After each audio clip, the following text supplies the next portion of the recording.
Pump Up. C'est un crawler et un analyseur. C'est-à-dire quoi? La partie crawl récupère toutes les pages d'un site en suivant les liens qu'on trouve dans toutes les pages. On récupère tout ça et on l'analyse ensuite. Donc la phase d'analyse, eh bien, elle permet de décortiquer ce qui a été récupéré, soit pour faire des analyses très classiques comme, je sais pas, on va regarder la balise title d'une page, mais aussi des analyses maison, c'est-à-dire qu'on a développé des algorithmes et c'est là où justement on se différencie. À plusieurs moments, je pense qu'on va en reparler. Un point majeur qui maintenant est aussi utilisé par d'autres outils, c'est de coupler notre analyse du site à d'autres informations, d'autres outils. Oui. Par exemple, nous, Google Analytics et Google Search Console. Voilà. Donc ça, ça a été un changement majeur et hyper intéressant parce qu'on récupère des infos plus utilisables. Voilà. Là aussi, je vais y revenir un peu plus tard. Alors, une grosse différence qu'on a avec les autres outils, c'est qu'on a choisi, nous, de l'orienter pas seulement data, donc on ne fournit pas seulement des données, on les donne bien sûr, sous forme de fichiers Excel ou CSV, mais aussi on a la particularité de générer un rapport d'audit. Donc ça peut être hyper intéressant pour ceux qui justement vendent des rapports d'audit, sachant que la marque blanche est incluse gratuitement, mais aussi, en fait, il y a plein d'explications. C'est-à-dire on utilise une méthode pour expliquer les choses. Et ça permet de rendre, je pense, l'audit du site plus accessible, accessible à un plus grand nombre. Donc après, oui, j'avais cette question quels étaient selon vous un petit peu les fondamentaux vraiment du SEO quand on veut vraiment amener du contact ou des ventes. À quoi c'est assez classique. On peut parler du triptyque technique, contenu, popularité, auquel d'ailleurs moi je rajoute souvent maintenant l'expérience ou la satisfaction utilisateur, qui est plus ou moins rattaché plutôt à la partie contenu. Donc ça, c'est vraiment les fondamentaux du référencement. Et RMTech ne couvre pas 100% de ça, je le dis clairement, c'est pas un outil qui sait tout faire. Il couvre quasiment tout ce qu'il faut pour l'analyse technique, et il couvre une partie de l'analyse du contenu et de l'expérience utilisateur. En tout cas, si on le coupe à Google Analytics. Après, on a une autre façon de voir les choses des fondamentaux des référencements qui est également intéressant, je trouve.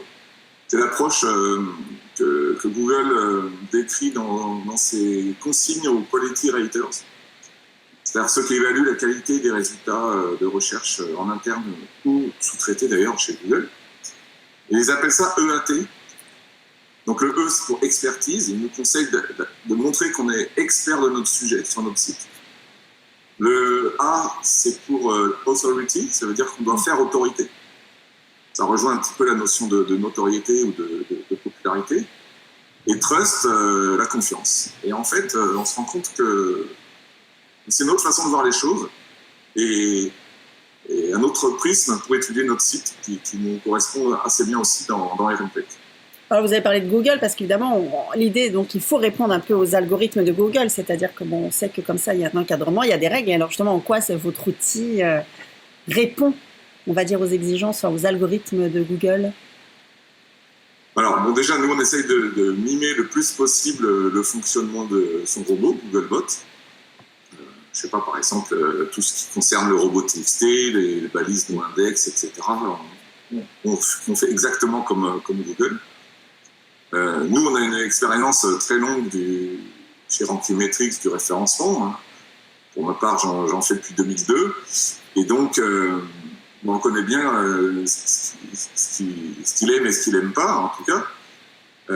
Et puis, quand je reviens un petit peu sur ce que j'ai dit tout à l'heure, on a nos a priori, notre façon de voir les choses qui est synthétisée par Quality Risk chez RMTech, mais on a aussi finalement ce que Google en a pensé de la performance des pages quand on couple Analytics et Search Console. Et donc, en croisant les deux, eh bien, on peut être sûr de vérifier si notre site il correspond bien à ce que Google attend. Ok. Alors, il y a un peu une idée reçue souvent, et bon, certaines personnes qui ont des e-commerce peuvent faire ça, c'est que réussir des fois son SEO, ça fait peur. On se dit, c'est long, c'est sur long terme, c'est cher et tout. Est-ce que c'est vrai ou pas? Et justement... Alors, ça, faut être honnête, c'est beaucoup plus dur aujourd'hui qu'il y a quelques années, quoi. Ça, il y a plus de monde, il n'y a toujours que 10 résultats et parfois moins. Il y a même plus de pubs AdWords. Google est beaucoup plus, a plus affiné ses algos. Donc clairement, c'est sûr que c'est encore difficile. Par contre, à certains aspects, il faut comprendre qu'il y a besoin de beaucoup moins de quantité qu'avant. Je parle déjà en contenu. Il ne faut vraiment pas imaginer qu'il faut créer des milliers de pages comme on faisait à une autre époque. Et c'est exactement pareil avec les backlinks, donc les liens vers notre site. Il y en a qui sont encore dans l'idée qu'il faut le maximum de liens, et il en faut toujours plus. Et en fait, on n'est plus du tout dans cette optique-là. Il faut montrer à Google que tous les liens qu'on a obtenus sont tous finalement spontanés. Ils ont l'air d'être spontanés en tout cas. Naturel. Et donc, voilà, c'est un petit message d'espoir pour dire que oui, ça va être difficile et plutôt long. De toute façon, le référencement naturel, c'est une vision long terme, par opposition à l'achat de publicité. Mais en faisant bien les choses, en suivant bien les fondamentaux, on arrive quand même à des résultats. Alors justement, comment expliquer à un responsable e-commerce que son site, donc bon, on doit lui expliquer qu'il doit être bien référencé, mais donc justement, dans vos préconisations, est-ce qu'il y a un ordre? Et si oui, lequel? C'est-à-dire, on se dit par quoi on va commencer pour essayer vraiment de répondre aux exigences de Google? Alors, moi, je pense que les responsables sont assez conscients maintenant de la différence entre avoir juste fait son site et avoir un site visible dans les résultats naturels. Donc, clairement, ça s'est bien passé. Et on va reprendre les fondamentaux de tout à l'heure, auxquels on va évidemment adjoindre une réflexion stratégique en amont. Qui je vise, quels internautes je vise, par rapport à mon offre. Moi, j'ai mon offre. Comment ils vont réagir dans Google pour poser des questions à Google pour trouver mon offre. On doit absolument passer par cette étape de définir une stratégie de mots-clés qui va, d'elle va découler aussi la stratégie de contenu ou d'arborescence de mon site, et y compris site e-commerce. Alors dans le site e-commerce, il faut comprendre qu'il y a des pages qui sont stables et d'autres qui sont un jour jetables. Je parle des fiches produits. Ça peut dépendre des types de commerce. Bon. Et donc, c'est pas mal quand même de miser sur des pages stables. Donc, les pages catégories, il faut beaucoup plus les travailler, je trouve, qu'avant. C'est vraiment une bonne idée de mettre du contenu éditorial dedans.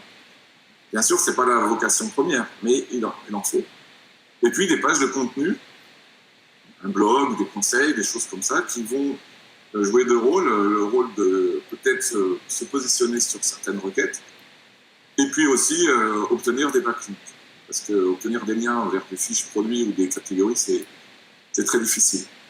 Un autre point, c'est que la longue traîne s'applique hyper bien au e-commerce. La longue traîne, c'est ne pas se contenter de viser des requêtes génériques qui décrivent notre activité globale, mais de viser toute une série énorme en fait de requêtes qui concernent tous les produits qu'on vend. Et donc il va falloir s'assurer qu'au niveau technique on est parfait au niveau e-commerce, toutes nos pages sont indexées, donc ça c'est indispensable pour viser la longue traîne. Et puis petit à petit investir sur du contenu dans les fiches produits, parce que c'est quand même elles qui sont vitales pour le business du site. Ok. Non, je disais ça aussi parce que je sais que dans votre outil, je crois, quand vous faites des préconisations, voilà, on a la possibilité justement de commencer à travailler justement les pages qui peuvent être les plus importantes et les plus impactantes aussi. Ouais. En fait, on a rajouté depuis qu'on a Analytics couplé à RMTech, on a rajouté une rubrique qui s'appelle « Pages les plus rentables à travailler en premier ». Donc là, on a pas mal bossé pour cet algo et on essaie de simplifier la vie à ceux qui doivent améliorer leur référencement. C'est très bien qu'on est noyé sous les données ou sous les recommandations. Même dans RMTech, d'ailleurs, il y a énormément de recommandations possibles, parce qu'on essaye d'être assez exhaustif. Et donc, on s'est dit, on va essayer de voir les pages qui marchent déjà pas mal dans Google, mais pour lesquelles on a trouvé des leviers d'optimisation. Même notre outil les a trouvés. Donc, on va combiner tout ça pour pas non plus investir sur des pages qui ont plein de progrès à faire, mais certes, mais qui sont tellement loin dans les résultats que de toute façon, avant d'arriver en page 1, on va passer trop de temps. Donc, on a calculé un indice qui permet de trier et bien, on a la liste des pages les plus rentables à travailler avec pour chacune des explications sur ce qu'il y a à faire. Franchement, moi, même si pour ma part, je fais que du référencement naturel depuis toujours, j'ai jamais dit le contraire. Il faut absolument, surtout pour un e-commerce, investir aussi dans AdWords. C'est très bien qu'il y a des risques avec le référencement naturel, qu'un jour, il y a une baisse. Voilà, il y a un changement dans l'algo, où il y a des concurrents qui arrivent. On n'avait pas tout anticipé. C'est possible. Et c'est d'autant plus grave avec l'hégémonie et le monopole quasiment de Google. Donc, il faut absolument, en parallèle du SEO, investir aussi dans AdWords, parce que c'est pas le jour où on s'est pris une chute en SEO qu'il faudra se mettre à AdWords. Voilà. Mais le message un peu plus d'espoir pour le SEO, c'est que c'est un petit peu comme un locataire et un propriétaire. On va essayer de ne pas être locataire toute notre vie. Et donc, le SEO, c'est investir sur l'avenir. Ça prend un peu plus de temps, mais au moins, on n'est pas tributaire sans arrêt d'un canal qui nous coûte pas mal d'argent. Ok, et du coup, ça mène justement à ma dernière question. C'est face justement à l'importance, et vous l'avez dit, là, et croissante des résultats payants et l'évolution, parce qu'il y a de plus en plus d'annonces payantes. Comment est-ce que vous voyez un petit peu l'évolution du naturel sur les 5 prochaines années? Eh bien, il y aura toujours une part de résultats naturels. Google ne va pas tomber dans les travers d'autres moteurs qui avaient quasiment plus que des résultats sponsorisés. Ok, il y a une grosse partie sur la pub. On a dit tout à l'heure que ça vaut le coup aussi d'en faire partie. Je pense qu'il faut essayer de comprendre l'évolution des pages de résultats de Google, qui n'ont plus grand-chose à voir avec ne serait-ce qu'il y a 3 ans ou 5 ans. Il y a énormément de types de résultats ou de types d'affichage, de blocs. Je pense à ce qu'on appelle la position 0 ou les feature snippets. Je pense aux résultats locaux, tout un tas énorme de types de résultats. Et pour chacun, il faut essayer de comprendre comment on fait pour y arriver. Il faut voir ça comme des opportunités, même si c'est encore du boulot.